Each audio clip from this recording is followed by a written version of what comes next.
Good afternoon students. मैं अपना कल वाला टॉपिक ही कंटिन्यू करूँगी, आउट ब्रीडिंग डिवाइसेस।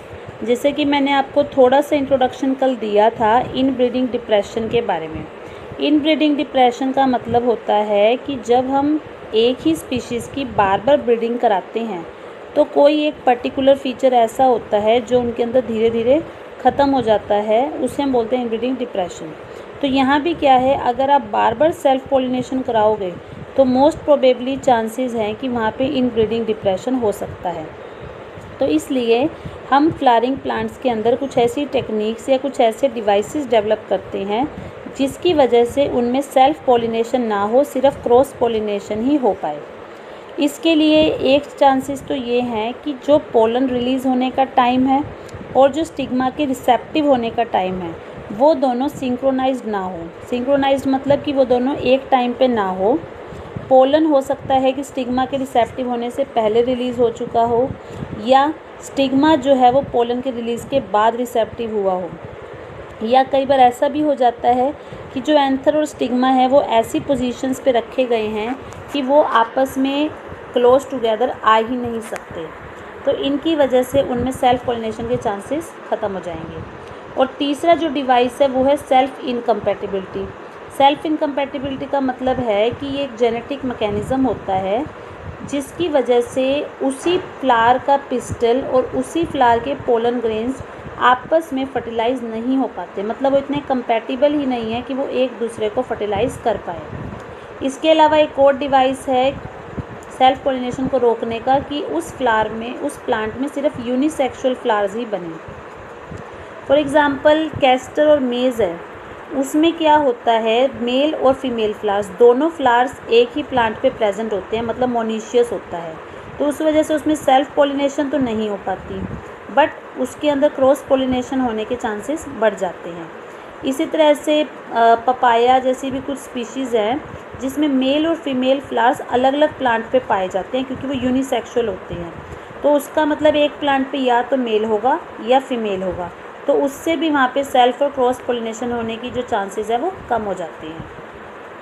नेक्स्ट आता है पोलन पिस्टिल इंट्रैक्शन। तो जैसे कि आपने 10th क्लास में भी पढ़ा था कि जब हमें पोलन ग्रेन्स को एक बार स्टिग्मा पे आकर वो लैंड कर जाते हैं तो स्टिग्मा से होते हुए ओवरी तक पहुंचने के लिए उन्हें एक पोलन ट्यूब बनानी पड़ती है। तो पॉलिनेशन होने का मतलब ये नहीं है कि आपके पोलन ग्रेन्स सीधा जाके फ्यूज़ हो गए और फर्टिलाइजेशन हो चुकी है। जब तक आपके पोलन ग्रेन्स में से मेल गैमीट्स नहीं निकलेंगे और वो मेल गैमीट्स स्टिग्मा स्टाइल से होते हुए ओवरी के अंदर जाके एग के साथ फ्यूज़ नहीं होंगे, तब तक आप उसको ये नहीं कह सकते कि वहाँ पर पॉलिनेशन कंप्लीट हो चुकी है। इसमें भी कंडीशन ये आती है कि जो पिस्टिल है और जो पोलन है वो दोनों सेल्फ कंपैटिबल होने चाहिए, मतलब एक ही स्पीशीज़ के होने चाहिए। अगर मान लो आप पोलन तो ले रहे हो रोज़ का और आप जो स्टिग्मा है वो आप ले रहे हो पपाया का, तो उनमें पॉलिनेशन पॉसिबल नहीं है। पॉलिनेशन तभी पॉसिबल होगी जब पोलन और आपके जो स्टिग्मा है वो दोनों सेम स्पीशीज़ के हों। तो जब वो सेम स्पीशीज़ के होंगे तभी आपका पिस्टिल उस पोलन को एक्सेप्ट करेगा और पॉलिनेशन होने के बाद बाकी सारी चीज़ें वहाँ पर हो पाएंगी। तो जैसे कि आपने 10th में भी पढ़ रखा है, मैं उसी चीज़ को थोड़ा सा रिवाइज़ करवाती हूँ। यहाँ पर हमें एक डायग्राम दिखाया हुआ है जो जनरली हम 10th में भी ड्रॉ करते हैं। यहाँ पे आपको स्टिग्मा को एनलार्ज करके दिखाया हुआ है। स्टिग्मा के ऊपर बहुत सारे पोलन ग्रेन्स आकर डिपॉजिट हो जाते हैं। उनमें से सिर्फ एक ही पोलन ग्रेन है जो यहाँ पे पोलन ट्यूब जर्मिनेट कर पाएगा और उस पोलन ट्यूब से होते हुए एक पोलन ग्रेन में से एक टाइम पर 2 मेल गैमीट्स बनते हैं। अब ये जो पोलन ग्रेन ने मेल गैमीट्स बनाए ये 2 टाइम पर बन सकते हैं। इसमें एक तो होती है 2 सेल स्टेज और एक होती है इसमें 3 सेल स्टेज। अब ये 2 सेल स्टेज और 3 सेल स्टेज क्या है, जब ये लेसन मैंने स्टार्ट किया था, जब हमने माइक्रोस्पोरेंजियम का पढ़ा था, उस टाइम मैंने आपको बताया था कि अगर आप पोलन ग्रेन का स्ट्रक्चर देखो तो पोलन ग्रेन में 2 टाइप के सेल्स होते हैं। एक होते हैं जनरेटिव सेल्स और एक होती है वेजिटेटिव सेल। तो अगर तो आपका पोलन ग्रेन उस टाइम शेड हो रहा है, शेड मतलब गिर रहा है, जिस टाइम आपके 2 सेल हैं, सिर्फ एक वेजिटेटिव और जनरेटिव, तो उस टाइम तक उसमें मेल गैमीट्स नहीं बने होते।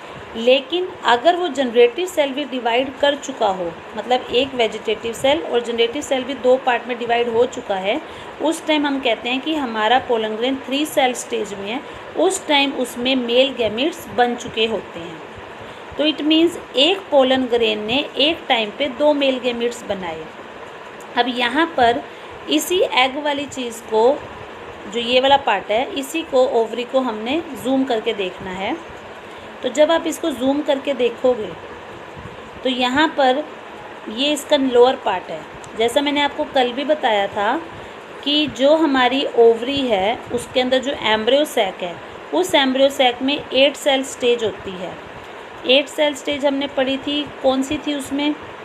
सेंटर में हमने 2 पोलर न्यूक्लियाई देखे थे, 3 एंटीपोडल्स एक साइड पे थे, 2 सिनर्जिड और एक एग एक साइड पे था। तो यहाँ पर क्या होगा, जब यहाँ से पोलन ट्यूब आएगी, इस पोलन ट्यूब में आपके 2 मेल गैमीट्स हैं जिनको हमने रेड कलर से डिनोट किया है। ये माइक्रोपाइलर एंड से एंटर करेंगे। वहाँ पर एक फिलीफॉर्म एपरेटस नाम का स्ट्रक्चर होगा जो इसको एंटर करने में मदद करेगा। जब ये एक बार इस ओवरी के अंदर घुस गया, यहाँ पर एक सेल तो जाके आपका जुड़ जाएगा आपके एग के साथ, और एग के साथ जुड़कर वो बना देगा जाइगोट। और जो दूसरा मेल गैमीट है वो इन सिनर्जिड्स के थ्रू होता हुआ जाकर जुड़ेगा पोलर न्यूक्लियाई के साथ। अब ये जो पोलर न्यूक्लियाई है ये 2n होती हैं, क्योंकि इसमें 2 न्यूक्लियस होते हैं तो हम इसको डिप्लॉयड मानते हैं। तो जब इसके साथ एक मेल गैमीट आके जुड़ जाएगा जो 1n है, तो ये बन जाएगा 3n, मतलब कि ट्रिप्लॉयड, और इसको हम बोलते हैं एंडोस्पर्म। और जो दूसरा मेल गैमीट है वो आपका एग के साथ फ्यूज़ होगा। एग भी 1n था और आपका मेल गैमीट भी 1n था, तो वहाँ पर जो बनेगा वो होगा डिप्लॉयड। तो इसका मतलब है कि एक टाइम पर एक पोलर ग्रेन से 2 तरह के गैमीट्स निकले। एक गैमीट तो पोलर न्यूक्लिया के साथ फ्यूज़ होकर ट्रिप्लॉयड एंडोस्पर्म बनाएगा, और दूसरा जो गैमीट है वो एग के साथ जुड़कर एम्ब्रियो बनाता है।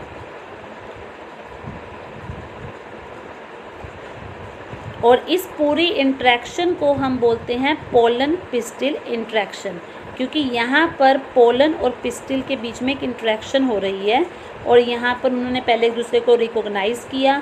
अगर उसको लगेगा कि वो दोनों एक ही स्पीशीज़ के हैं तभी उनके बीच में आगे फर्दर प्रोसेस होगा, अदरवाइज़ वो प्रोसेस वहीं पर रुक जाएगा। तो इस मेथड से हम हाइब्रिड्स भी बना सकते हैं और इनकम्पैटिबल पॉलिनेशंस को भी रोक सकते हैं। इसी के साथ ये जो पैराग्राफ है जिसको मैं अंडरलाइन कर रही हूँ, ये आपका प्रैक्टिकल में भी है कि हमें कुछ पर्टिकुलर फ्लावर्स जैसे पी, चिकपी, क्रोटालेरिया, इन सब के पोलन ग्रेन्स को कलेक्ट करके एक स्लाइड पे 10% शुगर सॉल्यूशन में डिप करना है। तो 15 to 30 मिनट्स बाद जब हम उसको माइक्रोस्कोप में ऑब्जर्व करेंगे तो हमें उन पोलन ग्रेन्स में से पोलन ट्यूब्स बनती हुई दिखेंगी। उसके बाद नेक्स्ट आपका इसमें एक टॉपिक आता है आर्टिफिशियल हाइब्रिडाइजेशन। हाइब्रिडाइजेशन वर्ड आपने पहले भी सुना होगा।